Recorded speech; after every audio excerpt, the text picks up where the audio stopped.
तो guys, metro Sunil Aastha speech and hearing care का YouTube channel autism ADHD के बारे में सबसे ज़्यादा बात वीडियो नंबर 168 आपके सामने लेकर आ गया हूं। आज हम बात करेंगे सेरेब्रल पैल्सी के बारे में।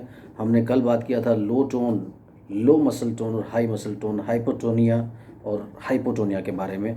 तो ये सारी की सारी चीज़ें आज के वीडियो में हम लोग डिस्कस करते हैं, क्योंकि कल हमने इसे एक क्वेश्चन की फॉर्म में किया था, लेकिन आज हम इसे डिस्क्रिप्शन की फॉर्म में करते हैं, ताकि आप सब लोगों को इंसाइट हो जाए कि हिस्ट्री में आप अपने बच्चे की किन किन चीज़ों को ट्रैक करें जो उसकी डेवलपमेंट के लिए बहुत बहुत ज़रूरी है। तो दोस्तों, सेरेब्रल पैल्सी जैसा कि नाम से क्लियर है, cerebral means it pertains to brain and palsy means paralysis. तो ब्रेन का paralysis that is called cerebral palsy. इसके बारे में एक्सप्लेन करूंगा। जल्दी से चैनल को सब्सक्राइब कीजिए, लाइक कीजिए, शेयर कीजिए, दोस्तों में फैला दीजिए, सब्सक्राइबर्स भर भर के लेके आइए। एक बड़ी खुशी की बात आजकल मेरे लिए क्या हो रही है कि आप लोग, नॉर्मली क्या होता, पहले जब एक शहर में ऑफलाइन क्लिनिक होता था, लोग एक दूसरे को जानते थे, एक दूसरे को रेफ़र करते थे। लेकिन अभी देखने में मुझे क्या आ रहा है, ये मैं आप लोगों का प्यार कहूँगा और आप लोगों का एक भरोसा कहूँगा जो आप लोगों ने मुझ में जताया है। लोग ऑनलाइन क्लिनिक्स के लिए या ऑनलाइन कंसल्टेशन के लिए मुझे रेफ़र कर रहे हैं दूसरे लोगों को, उनके फ्रेंड सर्कल में या उनके कलीग्स में या फिर उनके रिश्तेदारों में। तो ये बड़ी खुशी की बात आजकल जो एक नया ट्रेंड देखने में आया पिछले 1-2 महीनों में। I really respect you people जो लोग ऐसा कर रहे हैं मेरे लिए। आप लोग डेफिनेटली ऐसा करते रहिए, और मैं भी आपको भरोसा दिलवाता हूँ कि आपको हमेशा तारीफ़ मिलेगी जब ऐसा करेंगे आप लोग, और आप लोगों की वजह से ही मैं हूँ। मुझसे कंसल्ट करने के लिए 8168790299 ये मेरा इंडियन मोबाइल नंबर है। +191 इंडिया का SD कोड लगाना बिल्कुल ना भूलें जब आप बाहर से कॉल कर रहे हैं। इंडियन कंसल्टेशन 500, इंडिया के बाहर से कंसल्ट करना चाहते हैं 1000 रुपीज़ अकाउंट में आपको ट्रांसफ़र देना पड़ता है। तो दोस्तों, बात करते हैं सेरेब्रल पैल्सी की। मैंने जैसा कि बताया, cerebral pertaining to brain and palsy means paralysis. तो जब ब्रेन का पैरालिसिस या फैलिस हो जाता है, उर्दू में इसको फालिस बोलते हैं, हिंदी में इसको लकवा बोलते हैं, इंग्लिश में इसको पैरालिसिस बोलते हैं। पैल्सी होता है पार्शियल पैरालिसिस, यानी जब ब्रेन पार्शली पैरालिसिस में चला जाता है, तो इस टर्म को हम लोग ऐसे एक्सप्लेन करते हैं, सेरेब्रल पैल्सी। वजह क्या होती है? सबसे बड़ी जो इसकी वजह होती है वो होती है बर्थ एस्फिक्सिया, यानी पैदा होते ही ऑक्सीजन की कमी हो जाना, ब्रेन की तरफ ऑक्सीजन की जो सप्लाई है वो नहीं जा पाती। वजह, बच्चा पैदा होते ही रोता नहीं है।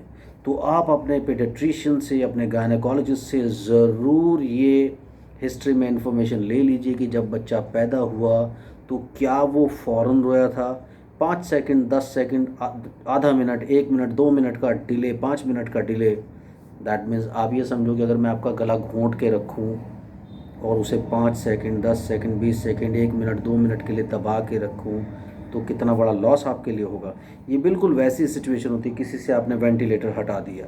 तो जब बच्चे अपने माँ के पेट में होते हैं और दुनिया में जब बाहर निकलते हैं वो वहाँ से, उसके बाद एकदम से उनको ऑक्सीजन सप्लाई की ज़रूरत पड़ती है उनके ब्रेन को। बिल्कुल वैसे ही उन्हें अपने सपोर्ट सिस्टम पे आना पड़ता है, माँ के सपोर्ट सिस्टम से हट करके। तो वो एकदम से रोते हैं। रोने की वजह से उनकी जितनी भी ये जो ट्यूब्स हैं, जो भी उनके गले का पार्ट है, वो सब क्लियर होता है।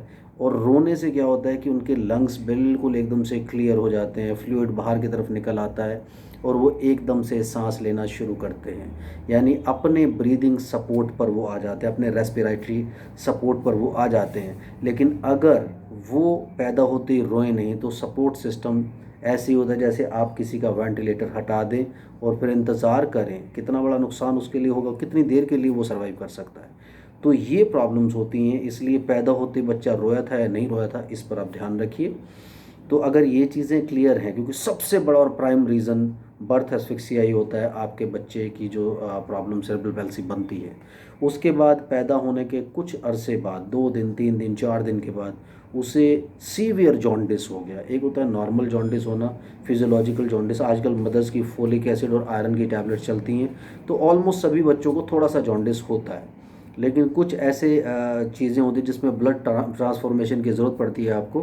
कर्निक टेरस हो जाता है, जॉन्डिस हो जाता है। जब ये प्रॉब्लम्स हो जाती हैं, उसके फ़ौरन बाद हेयरिंग लॉस या आपके ब्रेन के साथ प्रॉब्लम्स आ सकती हैं और आपको सेरेब्रल पैल्सी की प्रॉब्लम हो सकती है। अब सेरेब्रल पैल्सी में सिम्पटम्स क्या क्या आते हैं? आपका बच्चा 6 महीने में बैठना चाहिए, वो नहीं बैठेगा। वो 10 महीने, 11 महीने, 12 महीने, 1 साल, 1.5 साल तक बैठना शुरू करेगा। चलना उसको 1 साल में चाहिए, वो 2 साल, 2.5 साल, 3 साल में चलेगा। उसका गेट जो है यानी उसकी जो चाल है वो स्टैगर्ड होगी, जैसे शराबी चलता है थोड़ा सा वो झूम के चलेंगे। और जैसा मैंने कल एक्सप्लेन किया था उनके अंदर हाइपोटोनिया या हाइपरटोनी की प्रॉब्लम आएगी। जैसे हाइपोटोनिया में क्या होगा, वो बिल्कुल लूज़ होगी उनकी बॉडी, और हाइपरटोनिया में क्या होगा, उनकी बॉडी बहुत ज़्यादा टाइट होगी, मूवमेंट आएगी तो यूं करके आएगी। तो वो थोड़ा सा 2-3 चीज़ें बिल्कुल ऑब्ज़र्व करने वाली हैं। उसके अलावा स्पीच की डेवलपमेंट वो टाइम से बिल्कुल हो नहीं पाएगी। कुछ बच्चे 3 साल की उम्र में जा कर के बोलेंगे, कुछ 3.5 साल में, कुछ 4 साल में, लेकिन तो भी प्रॉपर नहीं, without the aid of speech therapy वो नहीं बोल पाएंगे। तो उसका भी ख्याल रखना ज़रूरी है। उसके अलावा लार टपकती रहती है, यानी उनके थूक या सैलिवा निकलता रहता है लगातार। तो ये भी थोड़ा सा देखने की ज़रूरत है, क्योंकि ये भी एक बहुत बड़ा सिम्टम होता है। इसको भी दूर करने के लिए आपको ऑक्यूपेशनल स्पीच थेरेपी की ज़रूरत पड़ती है। प्राइमरीली स्पीच थेरेपिस्ट को इसके बारे में सारी नॉलेज होती है।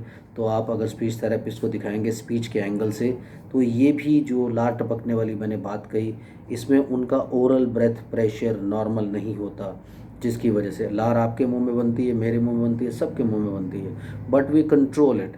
लेकिन इस तरह के बच्चे जैसे ही मुंह को नीचे की तरफ करेंगे तो एकदम से वो वाटर वाटर आकर के गिरेगा, सोते हुए उनका पिल्लो भरा रहेगा।